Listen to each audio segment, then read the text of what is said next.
Hello and welcome to design solution India. आज की इस वीडियो में हम लोग बात करेंगे कि इंटीरियर डिजाइनिंग क्या होती है, इंटीरियर डिजाइनिंग हम लोग कैसे कर सकते हैं, इंटीरियर डिजाइनर बनने के लिए हमें क्या कोर्स करना पड़ते हैं और इंटीरियर डिजाइनिंग के बाद में क्या क्या स्कोप है। ठीक है, तो आइए स्टार्ट करते हैं। सबसे पहले हम लोग ये बात कर लेते हैं कि इंटीरियर डिजाइनर होता क्या है।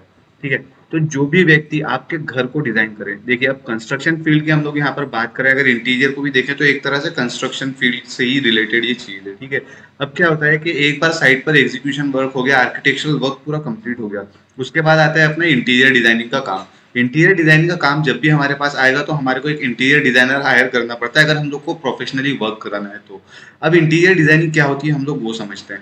इंटीरियर डिजाइनिंग वो चीज है, फॉर एग्जांपल आपका घर अब पूरा कंप्लीट हो गया, कंस्ट्रक्शन वर्क उसमें कंप्लीट हो गया, आर्किटेक्चरल वर्क उसमें पूरा कंप्लीट हो गया। इसके बाद आपको अपने घर को इंटीरियर, अपने घर का जो इंटीरियर है उसे डेकोरेट करना है, उसे सजाना है और उसे एक बहुत बढ़िया एटमोसफेयर में क्रिएट करना है। ठीक है, एक बहुत बढ़िया एटमोसफेयर उसमें क्रिएट करना है। जैसे कि आजकल फैशन का दौर चल रहा है, हर व्यक्ति जो है एकदम बढ़िया स्टाइल में रहता है, वैसे ही अपने घरों को भी आजकल बहुत बढ़िया ट्रेंड चल रहा है अपने घरों को स्टाइल में रखने का। अब घर को स्टाइल में कैसे रखा जाता है, ठीक है, और घर में क्या क्या स्टाइल्स फॉलो करी जाती हैं और उसके पूरा सेंस क्या होना चाहिए, पूरा उसका डिजाइनिंग क्या होना चाहिए, पूरा उसका इंटीरियर एस्पेक्ट से अपना घर कैसे दिखना चाहिए और वहां पर क्या एटमोसफेयर क्रिएट होना चाहिए, उन सारी चीजों के ऊपर जो व्यक्ति डील करता है, उन सारी चीजों को ऊपर जो काम करेगा, उन सारी चीजों का जो एक्सपर्ट होता है, उस व्यक्ति को हम लोग कहते हैं इंटीरियर डिजाइनर। और इंटीरियर डिजाइनर ही अपने घर में अपना जो भी, किसी भी व्यक्ति का, किसी व्यक्ति विशेष का अगर हम लोग बात करें, जो भी माइंडसेट होता है उस माइंडसेट के अकॉर्डिंग उसके घर को वो डिजाइन करके देगा, उसके घर को वो पूरा तैयार करके देगा। अब किसका माइंडसेट क्या है तो उसके लिए वहां पर इंटीरियर डिजाइनर का जो काम होता है वहां पर स्टार्ट होता है। फॉर एग्जाम्पल मैं इंटीरियर डिजाइनर के पास, किसी के पास जाता हूँ और मैं यहाँ पर उसे बता दूं कि मैं सर सिविल इंजीनियर हूँ और मेरा ये वर्क है, मेरा पूरा शेड्यूल दिन का ऐसा रहता है। ठीक है, और घर जाने के बाद में मुझे अपनी चीजें इस तरह से पसंद है, इन इन चीजों को मैं पसंद करता हूँ। ठीक है, तो वो व्यक्ति उसके अकॉर्डिंग जो भी मेरी पसंद होगी, जो भी मेरा शेड्यूल रहेगा, जो भी मेरी दिनचर्या है, उसके अकॉर्डिंग जो मेरे लिए बेस्ट हो सकता है, इंटीरियर डिजाइनर का काम है कि वो मुझे पूरी चीजें रेडी कर कर दे। ठीक है, तो यहाँ पर इंटीरियर डिजाइनिंग क्या होती है और इंटीरियर डिजाइनर क्या होता है, ये तो अपने को क्लियर हो गया। अब बात हम लोग करते हैं कि इंटीरियर डिजाइनर कैसे बना जाए। कोई व्यक्ति अगर इंटीरियर डिजाइनर बनना चाहता है तो उसे क्या कोर्स करना चाहिए और किन चीजों को फॉलो करना चाहिए और क्या क्या उसको क्वालिफिकेशंस इंटीरियर डिजाइनिंग के कोर्स के लिए रिक्वायरमेंट है। तो सबसे पहले तो हम यहाँ पर ये जान ले कि अगर आपको इंटीरियर डिजाइनिंग करना है तो बेस्ट आपके लिए ये है कि आप लोग को 12th पास होना बहुत ज्यादा इंपॉर्टेंट होता है। जो व्यक्ति 12th पास है वो इंटीरियर डिजाइनिंग का कोर्स कर सकता है। और 12th में भी अगर आप पीसीएम या पीसीबी से पास आउट हो तो वो बहुत ज्यादा बेस्ट होता है, क्योंकि उसमें आपको थोड़ा सा टेक्निकल बैकग्राउंड मिलता है। अगर आप आर्ट से भी बिलोंग करते हो जब भी कोई दिक्कत वाली बात तो नहीं है, अगर आप कॉमर्स फील्ड से भी बिलोंग करते हो जब भी कोई दिक्कत वाली बात नहीं। लेकिन अगर पीसीएम और पीसीबी से अगर आप बिलोंग करते हो तो आपके लिए यहाँ पर एक प्लस पॉइंट होता है कि आपको टेक्निकल नॉलेज थोड़ा बढ़िया होता है, आपको फिजिक्स की समझ अच्छी होती है, जिससे कि जो कैलकुलेशन वाला पार्ट है उसमें आपको कभी कोई दिक्कत नहीं आती है। इसके बाद हम लोग बात करें तो इंटीरियर डिजाइनिंग के कॉलेजेस होते हैं जहां पर आपको डिप्लोमा और डिग्री के कोर्सेज कराए जाते हैं। अब जो डिप्लोमा और डिग्री के कोर्सेज है वो अलग अलग तरह से होते हैं। 1 ईयर डिप्लोमा भी होता है, 2 ईयर डिप्लोमा भी होता है, वैसे डिग्री के कोर्स भी होते हैं अपने, जिसमें 4 ईयर डिग्री का कोर्स होता है, 4 से 5 साल इसको कंप्लीट करने में लग जाते हैं। वैसे डिप्लोमा कोर्सेज को हमको कंप्लीट करने में 1 से 2 साल लगते हैं। ठीक है, अब इन सारे कॉलेजेस में एडमिशन देने के लिए एंट्रेंस एग्जाम्स भी होती हैं अलग अलग कॉलेज की, नेशनल लेवल इंस्टीट्यूट्स भी हैं इसके, इंटरनेशनल कॉलेजेस भी हैं, और हम लोग बात करें तो अपने प्राइवेट कॉलेजेस भी बहुत बढ़िया लेवल पर इसमें काम कर रहे हैं। ठीक है, इतना ज्यादा टिपिकल कोर्स भी नहीं होता है इसका, हाँ, लेकिन अगर आप इंटरेस्टेड हो इस कोर्स को करने में तो आपके लिए बहुत ज्यादा बेस्ट ये रहेगा कि आपको अपना पैशन बनाकर इसको करना पड़ेगा। और वैसे भी आप कोई भी पढ़ाई करते हैं तो उसको जब तक पैशन बनाकर नहीं करेंगे जब तक वो आपके ऊपर लोड ही होता है। ठीक है, तो पढ़ाई के बारे में हो गया कि हम लोग को क्या पढ़ना चाहिए, क्या कोर्सेज करना चाहिए जिसके थ्रू हम लोग कर सकते हैं। अब ठीक है, फिर हम लोग आगे बढ़ते हैं और देखते हैं अपना नेक्स्ट पॉइंट कि इंटीरियर डिजाइनिंग का स्कोप क्या है। ठीक है, अब इंटीरियर डिजाइनिंग का स्कोप तो बहुत ज्यादा है, क्योंकि आजकल जैसे हमने पहले ही बात करी कि आजकल चलन में बहुत ज्यादा है कि जैसे लोग बाग खुद को स्टाइलिश रखते हैं वैसे ही अपने घरों को भी बहुत ज्यादा स्टाइलिश रखते हैं। अब यहाँ पर सिर्फ घरों तक बात सीमित नहीं है, इंटीरियर डिजाइनिंग का जो कॉन्सेप्ट है वो ऑफिसेस में भी पहुंच चुका है, कमर्शियल स्पेसेस में भी पहुंच चुका है, लैंडस्केप डिजाइनिंग में भी हम लोग पार्टिसिपेट कर सकते हैं इंटीरियर डिजाइनिंग के कोर्स के थ्रू। और वैसे तो ये अलग फील्ड होती है लेकिन हम लोग मतलब उसके अंदर इंटरफेयर कर सकते हैं जब भी हम लोग अगर इंटीरियर डिजाइनिंग से बिलोंग करते हैं तो। और अगर हम लोग बात करें तो फिर मार्केट प्लेसेस में शॉप जो होती है हमारी, हॉस्पिटल्स होते हैं, सिनेमा घर होते हैं, इन सारी जगहों पर आप लोग जब देखेंगे तो हर जगह पर फॉलो करा जा रहा है इंटीरियर के ट्रेंड को।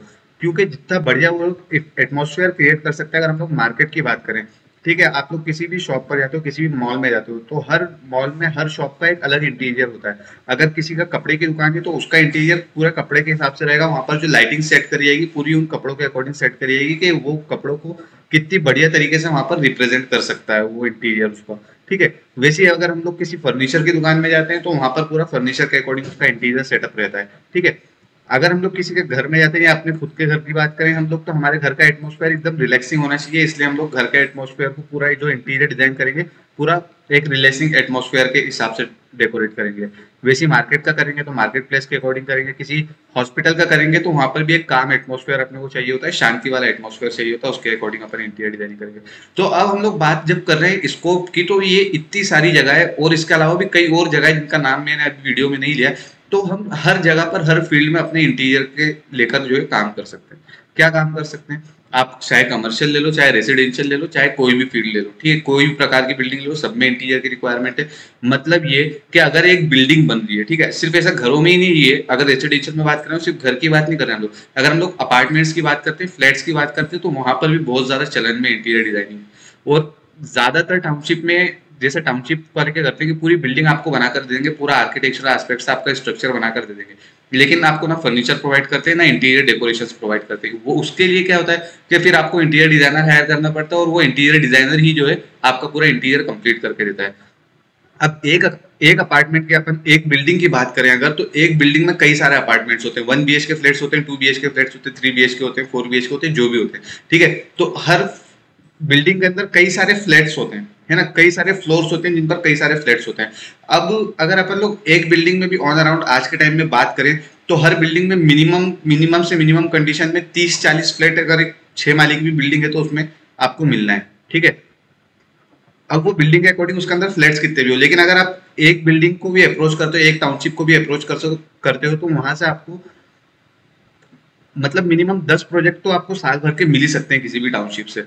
तो अगर अपन लोग इसमें बात करें जॉब्स के रिगार्डिंग, तो देखो जॉब का तो ऐसा है कि अगर आप लोग इंटीरियर डिजाइनिंग के कोर्सेज कर ले तो कोर्सेज कंप्लीट होने के बाद में आपको जो दूसरा काम वहां पर करना है, इंटीरियर डिजाइनिंग का कोर्स हो गया आपका। इंटीरियर डिजाइनिंग के कोर्स के बाद जो दूसरी चीज है, आपको 1 साल की इंटर्नशिप कर लेना चाहिए, क्योंकि जब तक अपन लोग साइट का नॉलेज नहीं लेंगे, जब तक कि अपने को वो काम का जो मेन मकसद है वो अपने को समझ में नहीं आएगा, और जो काम जिस तरीके से होता है वो चीजें अपने को समझ नहीं आएंगी।